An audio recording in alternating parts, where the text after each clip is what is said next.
Mateo 28, por favor.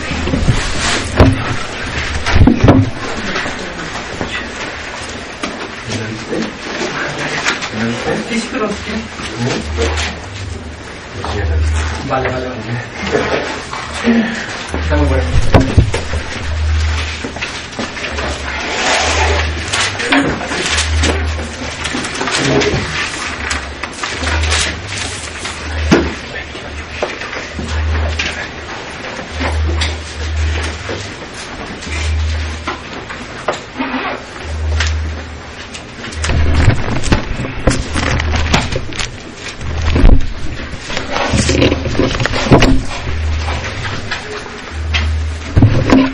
Mateo capítulo 28,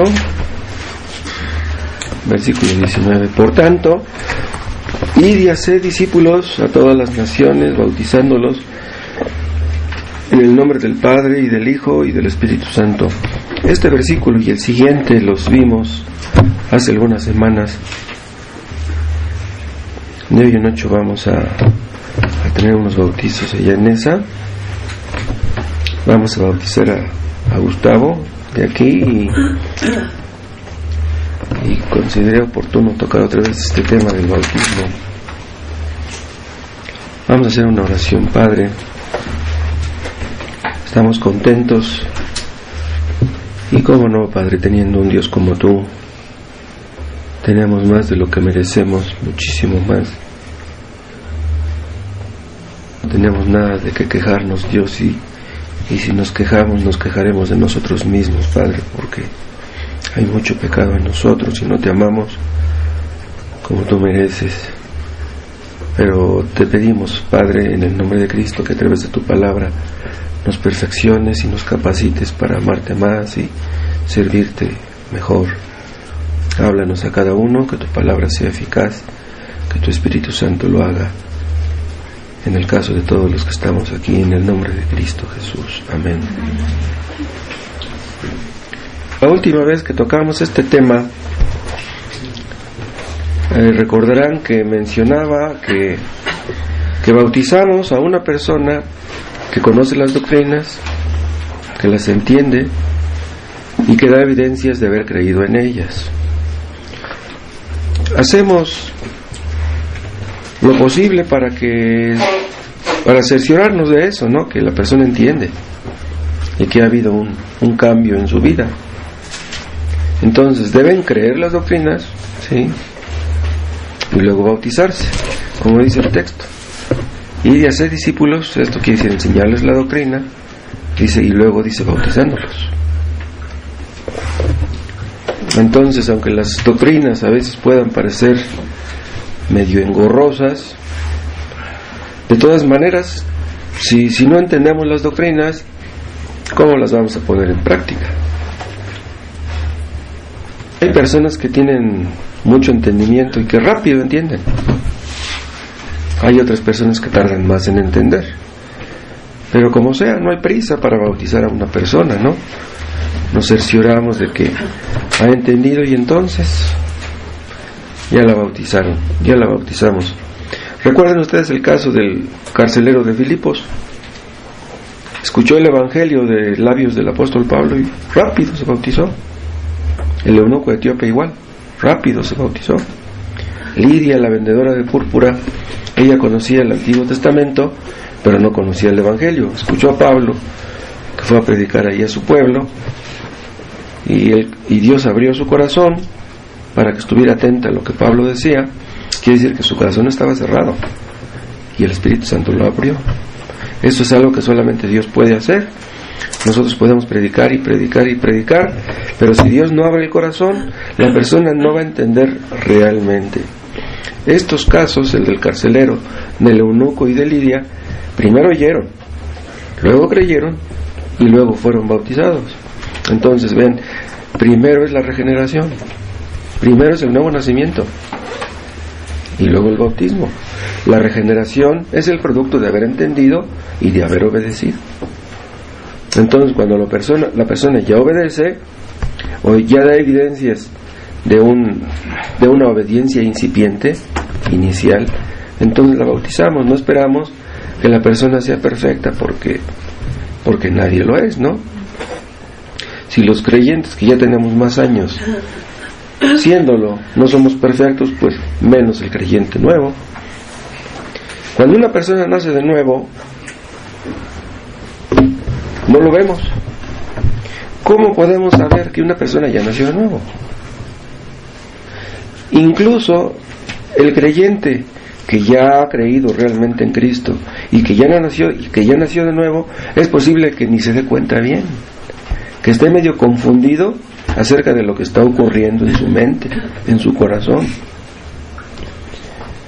Pero una persona que nace de nuevo, algo está sucediendo y los demás pueden notarlo.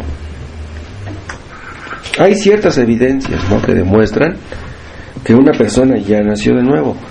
O como le dice Cristo a Nicodemo, el viento de donde quiere sopla, oye su sonido.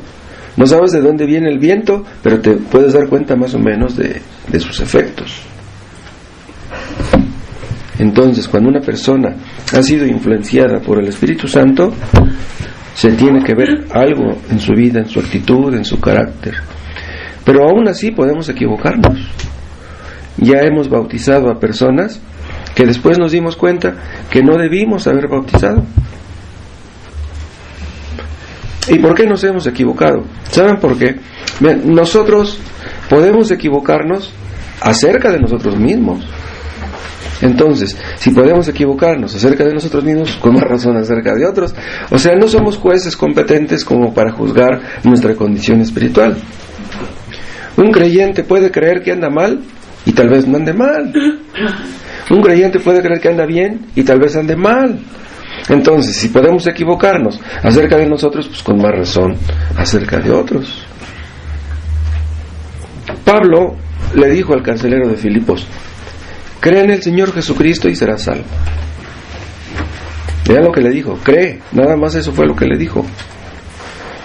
Nosotros, al predicar, a menudo le decimos a la gente: arrepiéntete de tu pecado y serás salvo.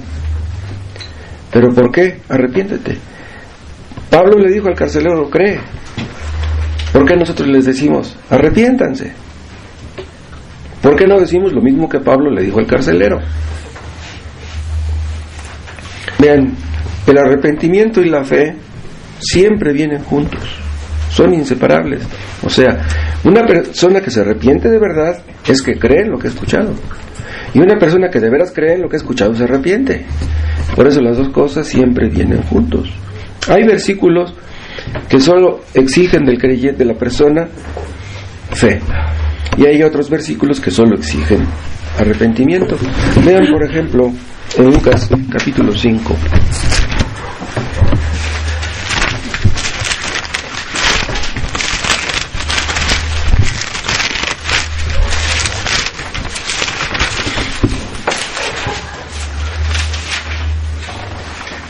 Aquí habla Jesús, Lucas 5:32. No he venido a llamar a justos, sino a pecadores al arrepentimiento. Vean, aquí Cristo no menciona la fe, solamente está hablando del arrepentimiento. Ahora vean 2 de Pedro capítulo 3.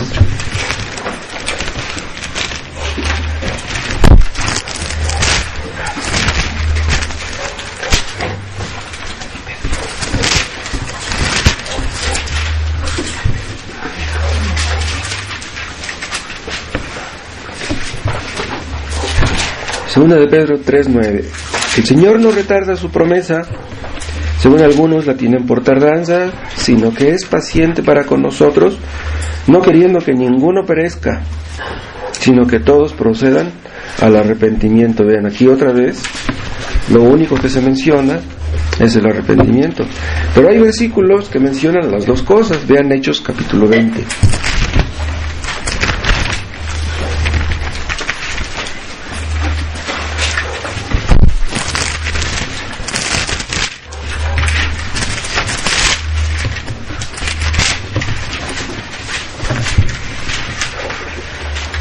Vean el versículo 21, Hechos 20:21. Aquí habla Pablo, testificando a judíos y a gentiles acerca del arrepentimiento para con Dios y la fe en nuestro Señor Jesucristo. Vean, está hablando de las dos cosas, del arrepentimiento y de la fe. Y vuelvan a Mateo, pero ahora en el capítulo 21.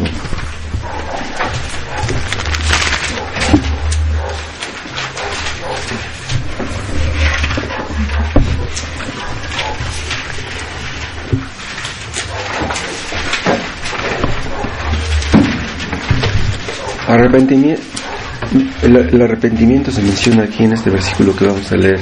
Mateo 21:32. Habla Jesús: porque vino a vosotros Juan en camino de justicia, Juan el Bautista, y no le creísteis, pero los publicanos y las rameras le creyeron. Y vosotros, viendo esto, no os arrepentisteis después para creerle. En este versículo es muy interesante. Como dice al final, no os arrepentisteis después para creerle. Aquí claramente se está demostrando que el arrepentimiento y la fe vienen juntos. Dice, no se arrepintieron para demostrar que creyeron. Entonces, la persona que cree verdaderamente, ¿cómo lo demostrará? Arrepintiéndose. Entonces, la fe verdadera siempre conduce al arrepentimiento verdadero, pero hay una fe falsa que produce un arrepentimiento falso. Esto lo hemos visto en alguna ocasión. La fe y el arrepentimiento son gracias distintas. Vean esta frase. Son gracias distintas. ¿Por qué gracias? Porque ambas, el arrepentimiento y la fe, son dones de Dios, son regalos de Dios. Pero entonces, si son gracias o dones, entonces ¿por qué Cristo dice arrepentíos? O sea, cuando Cristo dice arrepentíos, está colocando el arrepentimiento en nuestros hombros. O sea, estamos obligados a arrepentirnos, como si pudiéramos arrepentirnos nosotros. Entonces, vean, el arrepentimiento es una condición que Dios pone para que una persona se salva. Pero si es una condición, ¿cómo es que es un don? Esto ya lo hemos visto en alguna ocasión. Dios nos exige arrepentimiento para que nos demos cuenta que por nosotros mismos no podemos arrepentirnos. Hay personas que han luchado por años tratando de arrepentirse sin lograrlo. Que lloran, que lamentan, que se sienten mal, se sienten culpables, a veces se sienten bien, a veces llenos de euforia y a veces caen por los suelos. Luchas terribles para que ciertas personas lleguen a tener la certeza de la salvación. Y eso nos demuestra lo que estoy diciendo. El arrepentimiento es un don de Dios. O sea que cuando una persona realmente se arrepiente y realmente confía en Cristo, cree en Cristo, encuentra la paz. Entonces, mientras una persona no manifieste ambas cosas, que ambas gracias le pertenecen, esa persona tendrá dudas y tendrá conflictos mentales y emocionales. Acuérdense del significado de la palabra arrepentimiento. Arrepentimiento es un cambio de mente respecto de Dios y respecto del pecado. Entonces, una persona que se arrepiente ve a Dios de otra manera y ve su pecado de otra manera. O sea, entendemos que Dios es santo, entendemos que Dios es grande y nos sentimos pecadores, nos sentimos mal. Antes de conocer la verdad no sentíamos eso. El Espíritu Santo aplica la verdad a nuestro corazón y empezamos a sentirnos mal poco a poco. Hay personas que se sienten tan mal por su pecado que no quieren ni hablar con nadie, que se esconden. Pero Dios está obrando. Dios está obrando en el corazón de esas personas. Hay otra palabra griega que nos habla acerca del arrepentimiento y nos dice que es volverse del pecado a Dios. O sea, la persona que se arrepiente verdaderamente deja el pecado y se vuelve a Dios. En otras palabras, no se trata simplemente de que una persona se sienta mal por haber ofendido a Dios. Tiene que volverse a Dios. Digámoslo de esta manera. ¿Qué hubiera sucedido si el hijo pródigo, estando allá cuidando a aquellos puercos, hubiera llorado por lo que había hecho, por lo que le había hecho su padre, pero no hubiera regresado? Entonces, cuando él regresó, demostró que su arrepentimiento era verdadero. Y esas personas que pueden durar incluso años sintiéndose mal, es porque se sienten mal por su pecado, pero no han confiado en Cristo, no han tenido fe verdadera. Entonces no basta con que tú llores por tus pecados, no basta con que te sientas mal, tienes que confiar en Cristo, en lo que hizo en la cruz. La fe salvadora, acuérdense que tocamos ese tema también hace poco, veíamos en un punto que es una convicción más compromiso. La persona se convence de ser pecadora, o sea, entendemos en la mente que somos pecadores, conocemos los textos, entendemos que Dios es santo, que hemos ofendido a Dios toda nuestra vida, pero ¿de qué sirve que estemos convencidos de que somos pecadores si no venimos a Cristo a comprometernos con Él?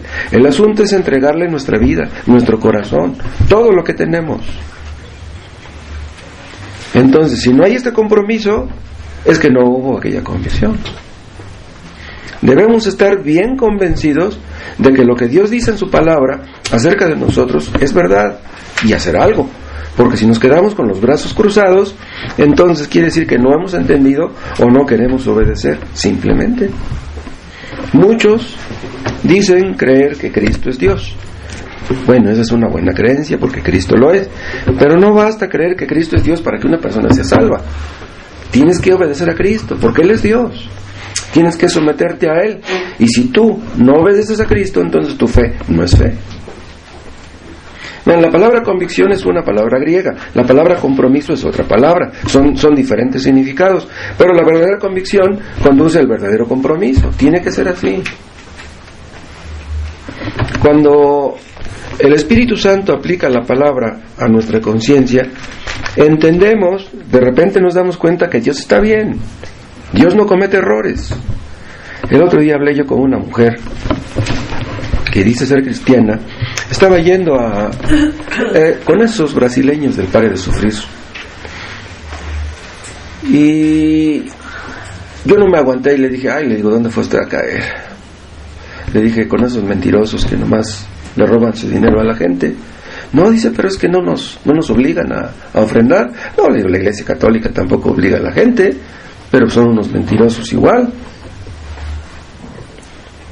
Pero estas personas creen que están bien porque están dando su ofrenda. Creen que lo que Dios requiere de ellos es su dinero. Pero yo le digo, ¿para qué quiere Dios nuestro dinero? Lo que Dios quiere es nuestro corazón, nuestra obediencia. Le digo, y eso no se lo enseñan ahí. La señora estaba bien sorprendida, y junto estaba su hijo, un muchacho como de 20 y tantos. Me dice, ¿ya viste, mamá? Te estoy diciendo que ya no vayas ahí. ¿Cómo ven? En el arrepentimiento nosotros entendemos que Dios está bien. Dios no comete injusticias. No, los que cometemos injusticias somos nosotros. Esta mujer se siente muy mal porque su marido la dejó. Se fue a Estados Unidos y ya no volvió. Allá se encontró, yo creo, otra, ¿no? ¿Ustedes creen que una mujer así, que ha sido abandonada por su marido, va a entender que está mal? No, esta mujer entiende que el que está mal es su marido. Pero esa mujer, para que sea salva, tiene que entender que ella es pecadora y que se olvide del pecado de su marido. De otra manera esa mujer no va a ser salva.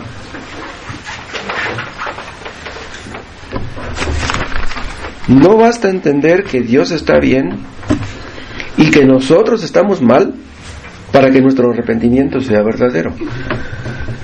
Aunque tú entiendas que estás mal, aunque entiendas que has ofendido a un Dios santo, si tú no dejas tu pecado, si no te vuelves a Dios, si no te comprometes con Dios, algo te falta. En realidad te falta lo más importante. Lidia, la vendedora de púrpura, dice ahí no recuerdo en qué capítulo de Hechos, de que ella era una mujer temerosa de Dios. Entonces diríamos que como era temerosa de Dios era salva. No, no lo era. La palabra temerosa de Dios quiere decir que temía al Dios del Antiguo Testamento, conocía el Antiguo Testamento, pero no era salva. Ese era el caso de muchos judíos de aquel tiempo. Lidia entendía que era pecadora porque la Biblia, el Antiguo Testamento lo menciona. Ella entendía que no guardaba la ley, pero ella no era salva. Su corazón estaba cerrado. Entonces el Espíritu Santo abrió su corazón cuando Pablo estaba predicando y ella fue salva, porque antes no lo era. Y saben una cosa, es posible que algunos de los que están aquí estén en la misma situación, que tengan temor de Dios, pero que no sean salvos. Hay personas que lloran por sus pecados, que lloran ante la posibilidad de morir y de ir al infierno, pero no dejan sus pecados. ¿De qué sirve que tú llores si no dejas tus pecados? Si tratas mal a tu pareja, si tratas mal a tus hijos, si andas en chismes, en mentiras, en odios y en vicios, de nada sirve que llores por eso. Algo más. El arrepentimiento y la fe se dirigen a objetos diferentes. Vimos un texto en Hechos 20, véanlo de nuevo.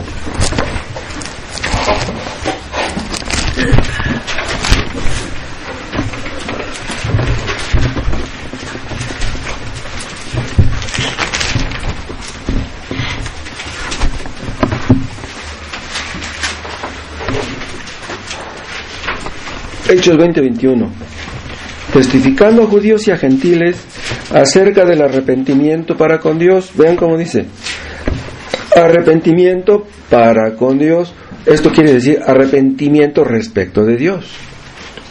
¿Pero por qué arrepentimiento para con Dios? Porque a Dios es al que hemos ofendido. Pero luego vean cómo dice: y de la fe en nuestro Señor Jesucristo. Vean, son necesarias las dos cosas. Si tú te has arrepentido pero no confías en Cristo, entonces no eres salvo. Los católicos, por ejemplo, dicen que van con el sacerdote y se confiesan, dicen que se arrepienten. ¿Pero de qué serviría? Supongamos que lo hicieran. ¿De qué serviría que lo hicieran si no confían en Cristo? Están confiando en, ustedes saben en quién. Entonces su arrepentimiento no es arrepentimiento verdaderamente. De nada le sirve su arrepentimiento sin fe. Ahora, luego dice: y de la fe en nuestro Señor Jesucristo, dice al final. O sea, de la fe en lo que Él hizo en la cruz. La fe de que Él derramó su sangre en lugar nuestro. Nosotros éramos los culpables, Cristo era santo. Entonces Cristo, el justo, murió por los injustos. Entonces la fe se centra en Cristo y en su gracia. El arrepentimiento se centra en Dios, en su santidad. Y la fe se centra en Cristo y en su gracia. Entonces, cuando una persona entiende eso, que todos sus pecados son perdonados por lo que Cristo hizo en la cruz, dicen: ¿será cierto eso? ¿Será posible que Cristo me haya incluido a mí cuando murió en la cruz y que todos mis pecados son perdonados? No, cuando a un creyente le cae el 20 acerca de eso, le dan ganas de brincar de gusto. Nos vemos llenos de defectos, pero decimos: pero Cristo derramó su sangre por mí, aunque yo tenga defectos. Vamos a bautizar a una persona allá en esa, y supe que un pariente dijo: ¿qué? ¿Van a bautizar a ese tipo? No puede ser. Dice: pues yo lo conozco, yo sé cómo anda. Pero nosotros conocemos a esta persona y la gente habla bien de él. Pero es imposible que toda la gente hable bien de un creyente. ¿Sí? Pero es que la gente quiere ver perfección en la persona. Dice: no, esa persona debería bautizarse cuando fuera perfecta. No, si tú piensas bautizarte cuando seas perfecto, pues entonces nunca te vas a bautizar. El Espíritu Santo nos hace ver que necesitamos gracia. No merecemos el perdón, no merecemos la salvación. ¿Quién merece la vida eterna? Pero eso no lo entendemos simplemente por querer entenderlo, sino que el Espíritu Santo nos hace entenderlo. Vean, el Espíritu Santo nos muestra que nuestro pecado ha sido cometido contra un Dios muy santo y muy grande. Cuando nos damos cuenta de eso, nos da miedo.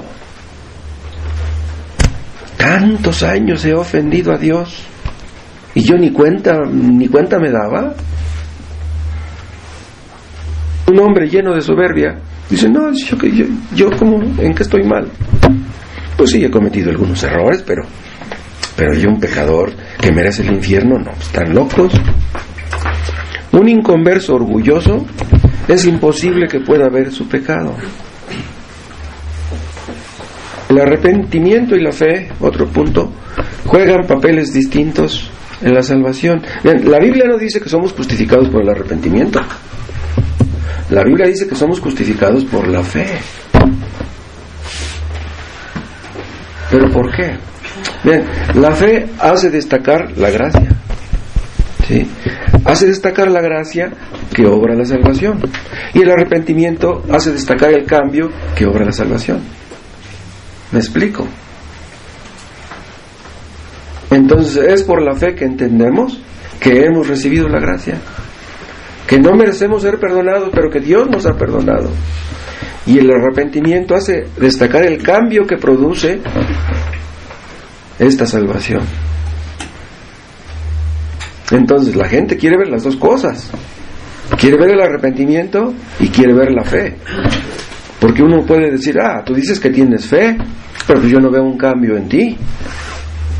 Dios ve el corazón, pero la gente no ve el corazón, la gente quiere ver el cambio. ¿Qué dirá una esposa cuyo marido la ha maltratado por años y de repente ese marido experimenta un cambio? Bueno, si hay un cambio en el marido, ¿cómo lo va a demostrar? Tratando bien a su esposa. Cuando eso sucede, la esposa va a ir de sorpresa en sorpresa y dirá, no puede ser, creo que mi marido realmente está cambiando. Y ese cambio no es producido por uno mismo. Entonces, si tu fe es verdadera, si tu arrepentimiento es verdadero, debe haber un cambio en tus actitudes. Y después vas a pedir el bautismo. El arrepentimiento y la fe son dos cosas diferentes, pero que siempre están relacionadas. El arrepentimiento no puede existir sin la fe no puede existir sin el arrepentimiento. No puedes arrepentirte a menos que creas, no puedes creer a menos que te arrepientas. Necesitas las dos cosas para ser salvo, arrepentimiento y fe. Y para ser bautizado igual, necesitas arrepentirte y creer en Cristo. Pero en ciertos casos lo que debemos enfatizar es el arrepentimiento. O sea, a un inconverso que no conoce el Evangelio, no debemos hablarle tanto de la fe. Debemos hablarle del arrepentimiento, debemos hablarle de su pecado, de la ley de Dios, que se sienta mal. Una persona que ha actuado mal tiene que sentirse mal. Entonces le decimos, mira, tú estás mal porque has ofendido a Dios, has pecado, te has alejado de Dios. Ya después, con el tiempo, cuando esa persona se sienta mal por su pecado, entonces les hablamos de la fe en Cristo. Pero primero debiéramos hablarles de la ley de Dios, del arrepentimiento, que han ofendido a Dios, de lo que Dios exige de ellos. Además, otra cosa, no somos salvos ni por arrepentirnos ni por creer en Cristo. ¿Entienden? El arrepentimiento por sí solo y la fe por sí sola no salvan a la gente. La fe y el arrepentimiento son medios que Dios usa para darnos la salvación, pero quien nos salva es Cristo.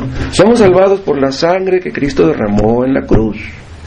Entonces, estamos agradecidos no con la fe, no con el arrepentimiento, estamos agradecidos con Cristo, porque Él pagó por nosotros en la cruz. Y cuando decimos fe en Cristo, decimos fe en su persona y en su obra, que Él fue santo, que vivió una vida santa y que obedeció a su Padre en la cruz, que pagó por nuestros pecados. Debemos creer en ambas cosas. Debemos creer en su muerte expiatoria.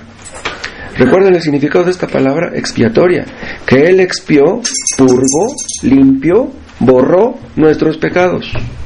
La muerte de Cristo no fue en vano. Isaías dijo que su muerte llevaría mucho fruto, y lo llevó. Cristo ya sabía, cuando estaba muriendo en la cruz, quiénes eran los que iban a ser salvos. Vean, todo lo que está ocurriendo aquí ya ocurrió en la mente de Dios, todo. Nosotros hablamos de pasado, presente y futuro. Dios habla nada más de un eterno presente. Los creyentes, aunque estemos vivos, para Dios es como si ya estuviéramos con Él en la gloria. Estaremos. Entonces necesitamos creer que Él murió por nosotros y que Él resucitó.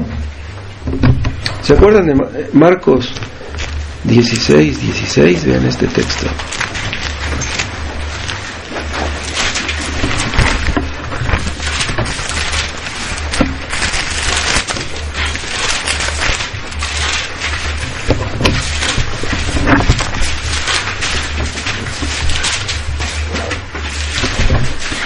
Marcos 16:16. El que creyere y fuere bautizado será salvo, mas el que no creyere será condenado. ¿Será condenado por qué? Por no creer. Aquí no dice que será condenado por no ser bautizado, no. La persona que será condenada por no creer. Porque si tú hubieras creído verdaderamente, dice, serías bautizado, pedirías el bautismo.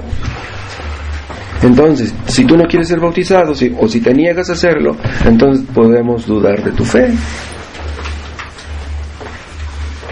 Vean Hechos capítulo 22.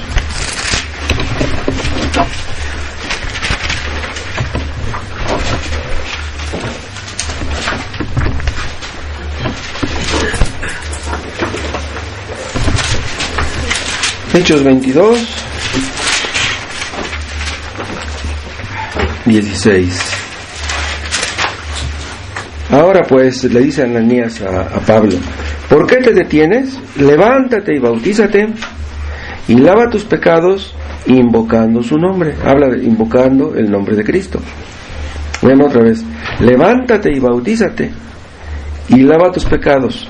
Vean, muchos se agarran de este texto para decir que el bautismo limpia los pecados o lava los pecados.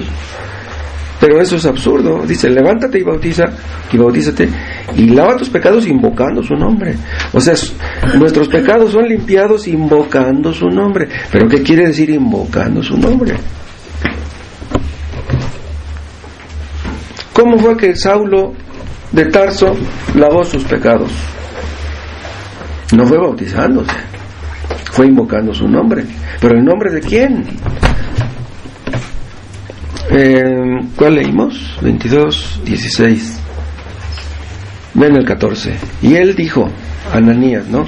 El Dios de nuestros padres te ha escogido, le dice a Pablo, para que conozcas su voluntad y veas al justo y oigas la voz de su boca. Dice, y veas al justo. ¿Quién es el justo? ¿Quién es el justo? Es Cristo. Esto es lo que ocurrió cuando cayó del caballo, cuando iba rumbo a Damasco. Los demás vieron una luz, pero no vieron a Cristo. El único que vio a Cristo fue Saulo. Dice, y veas al justo y oigas la voz de su boca. Pero vean cómo aquí la palabra justo está con mayúscula. Saulo creía ser justo, él creía ser irreprensible en la obediencia a la ley. Le dice Dios, no, tú no eres el justo es Cristo.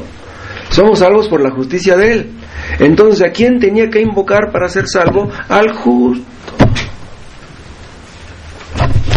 ¿Entienden? Esta palabra invocando, que está en el versículo 16, invocando su nombre. La palabra invocando es la palabra griega epikaleo. ¿Saben qué significa esa palabra? Apelar a.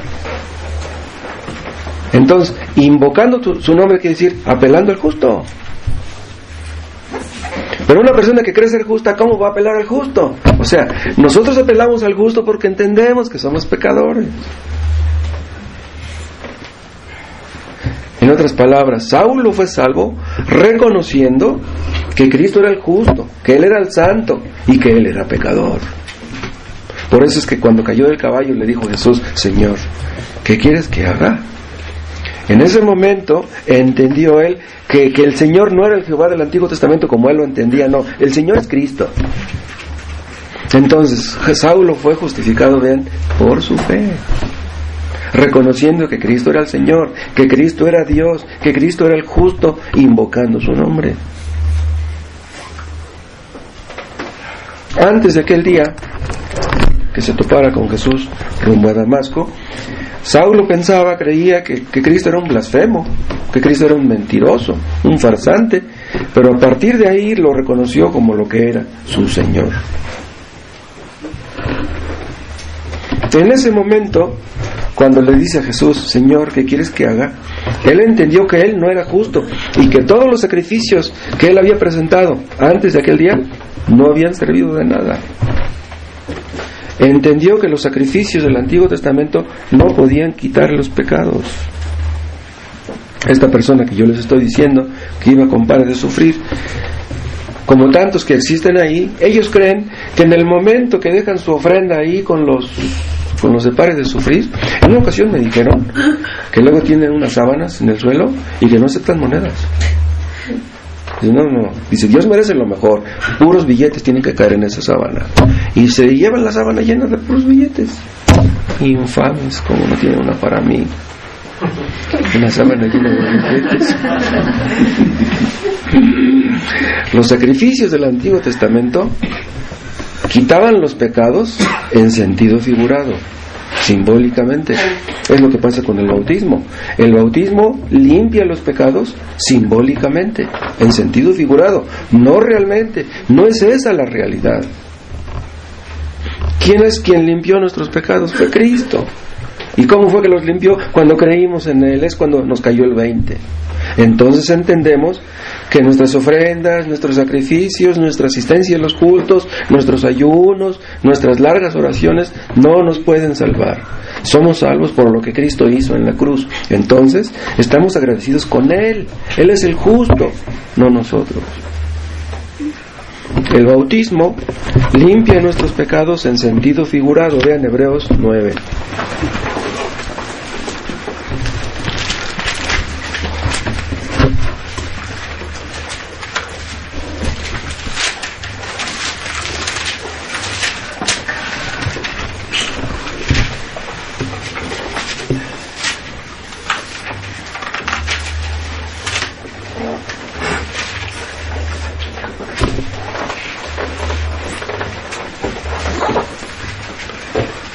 Hebreos 9:6. Y así dispuestas estas cosas, en la primera parte del tabernáculo entran los sacerdotes continuamente para cumplir los oficios del culto.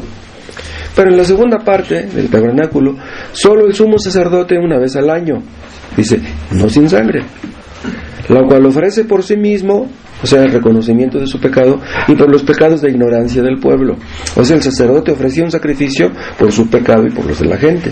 Dice el 8, dando el Espíritu Santo a entender con esto que aún no se había manifestado el camino al lugar santísimo, entre tanto que la primera parte del tabernáculo estuviese en pie, lo cual es símbolo para el tiempo presente. Vean, lo cual es símbolo para el tiempo presente, según el cual se presentan ofrendas y sacrificios que no pueden hacer perfecto en cuanto a la conciencia al que practica este culto.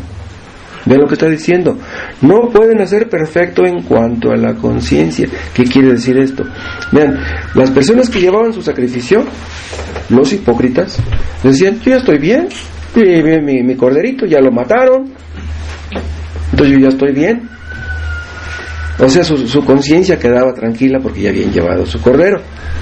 Pero dice aquí que aquellos sacrificios no podían hacer perfecto en cuanto a la conciencia al que practicaba aquel culto. ¿Por qué?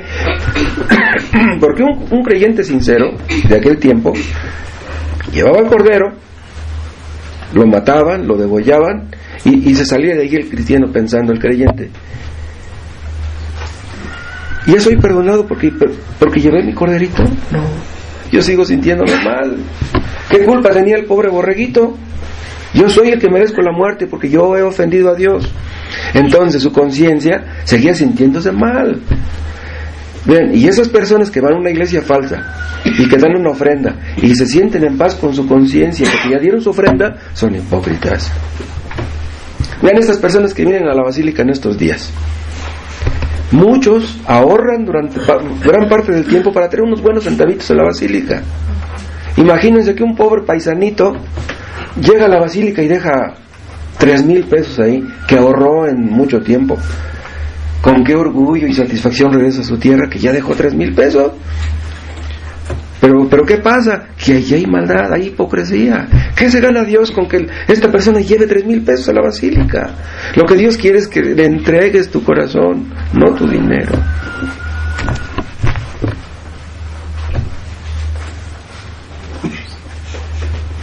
Vean ustedes, vimos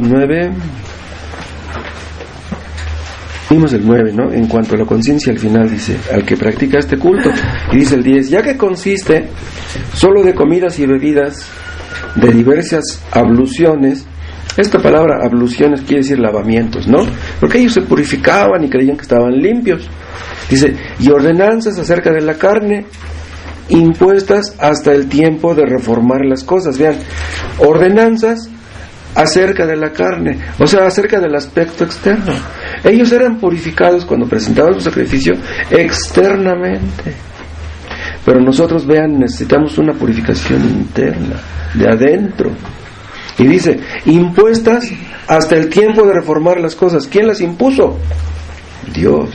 Entonces, aquellos sacrificios eran un preparativo para cuando serían reformadas las cosas, dice al final del 10, hasta el tiempo de reformar las cosas. ¿Y desde cuándo fueron reformadas? De Cristo para acá.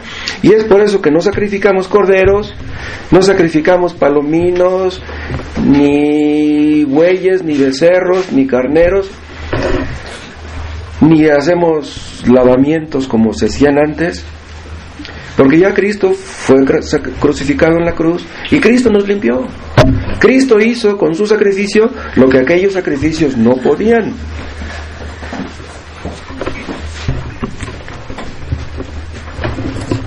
Vean Hechos capítulo 9.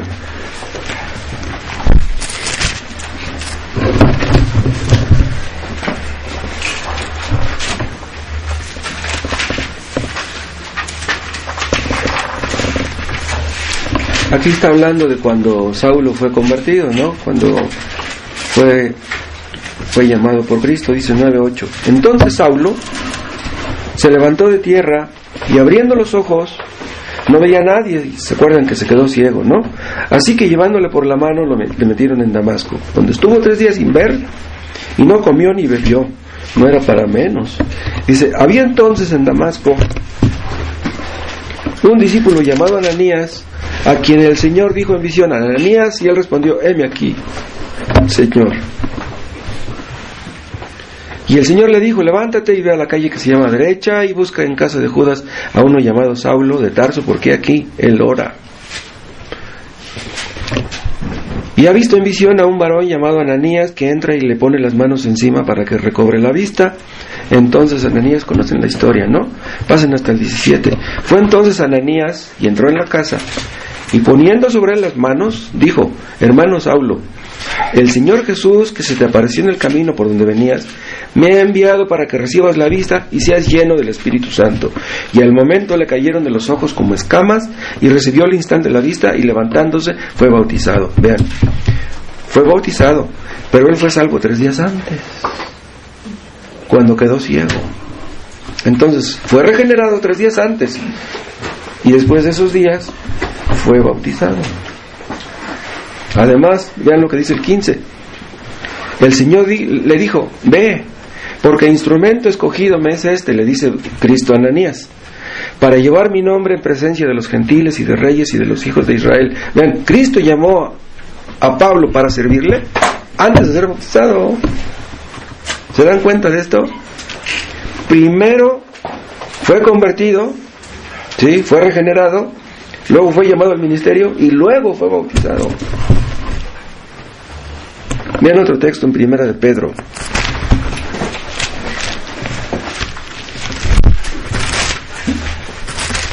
Capítulo 3.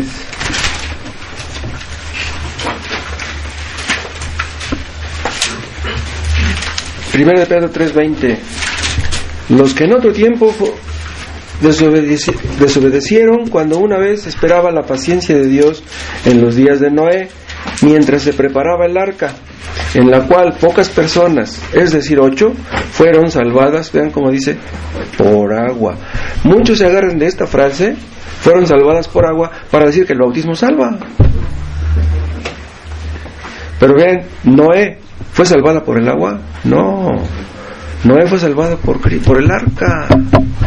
El arca es un tipo de Cristo. Entonces nosotros estamos en Cristo antes de ser bautizados.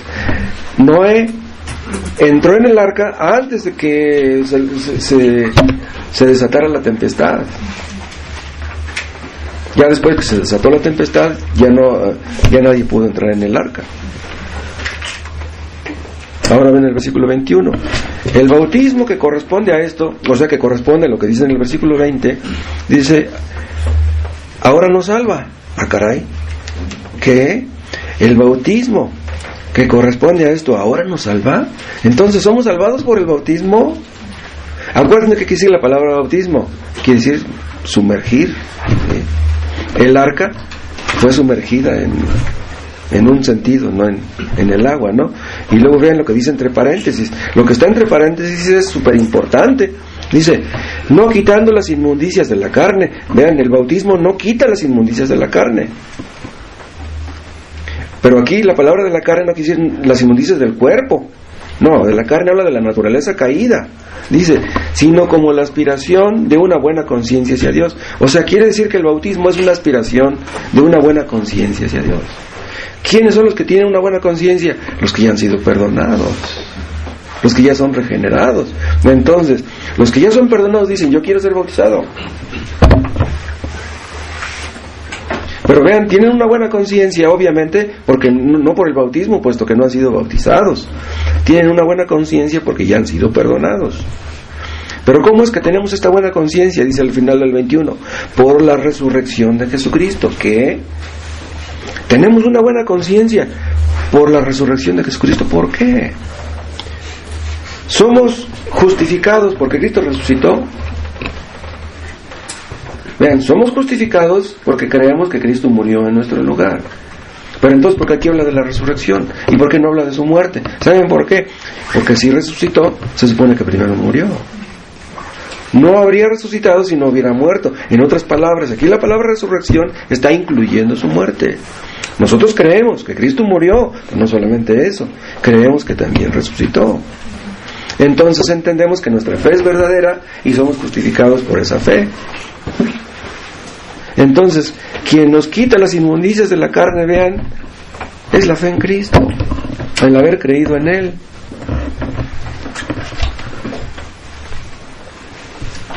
Noé entró en el arca antes de que cayera el diluvio, y los creyentes entramos en Cristo, somos sumergidos en Cristo antes de ser bautizados en el agua. Noé y su familia fueron sumergidos en un sentido en el agua, y nosotros somos sumergidos en las aguas del bautismo. ¿Para qué? Para andar en novedad de vida, dice Romanos 6.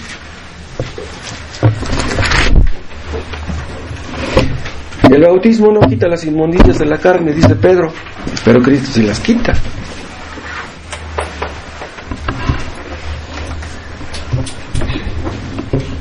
Vean otra vez Primera de Pedro 3:21.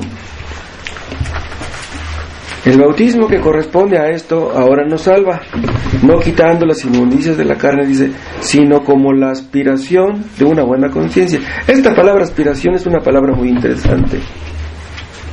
Esta palabra aspiración es la palabra eporotao. ¿Saben qué quiere decir esa palabra eporotao? Quiere decir indagación o interrogación. La aspiración de una buena conciencia. Hay otra versión que dice la demanda de una buena conciencia. No sé si alguno de ustedes tenga esa versión que dice la palabra demanda. ¿Qué quiere decir esto? Que la persona que iba a ser bautizada era indagada y demandaba el bautismo, o sea, pedía el bautismo. Se le hacía una indagación y le preguntaban, oye, ¿quieres ser bautizado? ¿Por qué quieres ser bautizado? Esa es una pregunta que nosotros le hemos hecho a algunas personas que quieren ser bautizadas. Ah, qué bueno que quieres tú ser bautizado, pero yo quiero hacerte una pregunta, ¿por qué quieres ser bautizado? Si tú no sabes responder esa pregunta, estás en problemas. ¿Por qué quieres ser bautizado? Recuerden que una vez les comenté, una mujer me dijo que quería ser bautizada, y yo le pregunté, le digo, oiga, y si no es indiscreción, ¿por qué quiere ser bautizada? ¿Y qué creen que me contestó? Pues para sentirme bien. Le digo, entonces usted no se siente bien. Entonces se va a sentir bien después de que se bautice. No, le digo, el bautismo no es para eso. No. Entonces ella pensaba, no me siento bien, me siento con mi conciencia medio cochambrosa, pero ya cuando me bautice ya me voy a sentir bien. No se puede, no se vale. Además, los apóstoles bautizaban a personas, pero vean, ellos no andaban investigando tanto quién era un creyente sincero y quién no, porque en aquel tiempo los hipócritas casi no cabían. Y además otra cosa, ellos tenían un discernimiento que nosotros no tenemos, no cabe duda. Los apóstoles veían más allá de lo que vemos nosotros, y aún así cometieron error porque bautizaron a Simón el Mago, ¿no?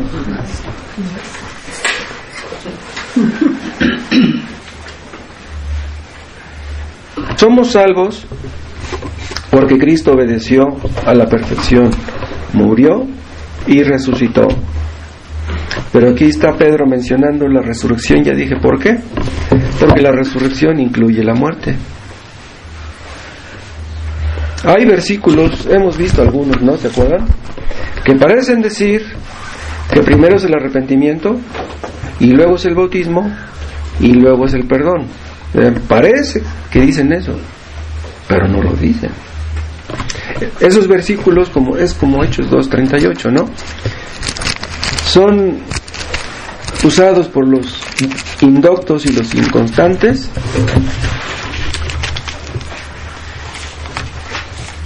para enseñar sus mentiras. O sea, tuercen esos versículos para su propia perdición. Hechos 2:38. 2:37. Al oír esto se compungieron de corazón y dijeron a Pedro y a los otros apóstoles: varones hermanos, ¿qué haremos? Vean, cuando dice que se compungieron de corazón, quiere decir que el Espíritu Santo obró en su corazón, se sintieron mal en su corazón. Y Pedro les dijo: arrepentíos y bautícese cada uno de vosotros en el nombre de Jesucristo para perdón de los pecados y recibiréis el don del Espíritu Santo. Habría ciertos problemas en este versículo si no estuviera la palabra don ahí, pero claramente nos está diciendo aquí Pedro que el Espíritu Santo es un don, es un regalo. No lo vas a merecer, no lo vas a ganar por bautizarte. ¿Sí? Entonces, aunque este versículo parezca decir que primero te arrepientes y luego te bautizas y luego eres perdonado, no es así. Se supone que eres perdonado antes de ser bautizado. Bautizamos a una persona que ya fue perdonada. No bautizamos a una persona para que sea perdonada, obviamente. ¿Recuerdan cómo podemos saber si una doctrina es falsa o es verdadera? Si una doctrina exalta a Dios, es verdadera. Si exalta al hombre, es una doctrina falsa. Y si somos salvos por ser bautizados, ¿eso a quién exalta? Al hombre. Eso exalta al que te bautiza. Entonces yo he bautizado 500 han entrado en el cielo porque yo los bauticé. Entonces es una doctrina falsa. La regeneración bautismal exalta a los bautizadores. Pero debemos entender que muchas personas que fueron bautizadas terminaron en el infierno. Y qué horror que una persona sea bautizada sin ser salva y que luego muera sin arrepentirse verdaderamente. El bautismo de esa persona aumentará su condenación, aumentará sus remordimientos. Si alguno de ustedes nunca se ha arrepentido verdaderamente, si nunca ha confiado verdaderamente en Cristo, recuerden que Cristo fue exaltado para dar ambas cosas. Cristo fue exaltado a la gloria para dar tanto el arrepentimiento como la fe. El arrepentimiento y la fe son dones de Cristo. Él es el autor de la fe y Él es el consumador. Él la empieza, Él la concluye, la perfecciona. Todo lo que necesitamos para ser salvos está en Cristo. Ven a Cristo y Él te regala la salvación. ¿No la mereces? No, nadie la merece. ¿Quién puede merecer eso? Cuando alguien nos regala algo, díganme si no es cierto, hay veces que nos preguntamos, bueno, pero ¿qué hice yo para merecer esto? ¿Por qué alguien se me acerca y me regala algo? Si me lo regala mi hijo, digo, bueno, pues es mi hijo. Le cambié de pañales cuando era niño, ¿no? Por eso me está regalando algo, ¿no? Pero si un desconocido se te acerca y te regala un billete de $1,000, ¡ah, caray! ¿Por qué me está regalando esto? ¿Por qué Dios nos regala la salvación? Imagínense lo que vale la salvación, la vida eterna. ¿Por qué Dios nos la regala? ¿Quién podrá jamás merecer eso? Es tan increíble el asunto que por eso tantos no creen. No, ¿cómo es que voy a salvarme? Simplemente por creer en lo que Cristo hizo en la cruz. Entonces, ¿puedo creer en lo que Cristo hizo en la cruz y vivir como me plazca? ¿Puedo hacer lo que quiera al fin que ya creí en Cristo? No.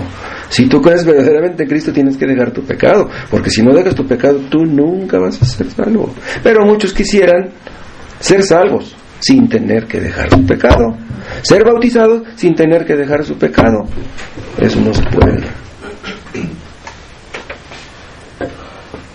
Vamos a orar. Padre, te damos las gracias por tu palabra. Te pedimos que la uses para tu gloria en nuestras mentes, en nuestras vidas, en este lugar. Que tu nombre sea glorificado, Padre, en todas las cosas. Bendice tu palabra y bendice tu palabra también allá en Nesa, en Tultepec, en Teca, en Izcalli. Que tu Espíritu Santo nos ayude a vivir la vida agradable a tus ojos. Que nos apartemos de todo pecado y que confiemos solamente en Cristo. En su nombre te lo pedimos. Amén.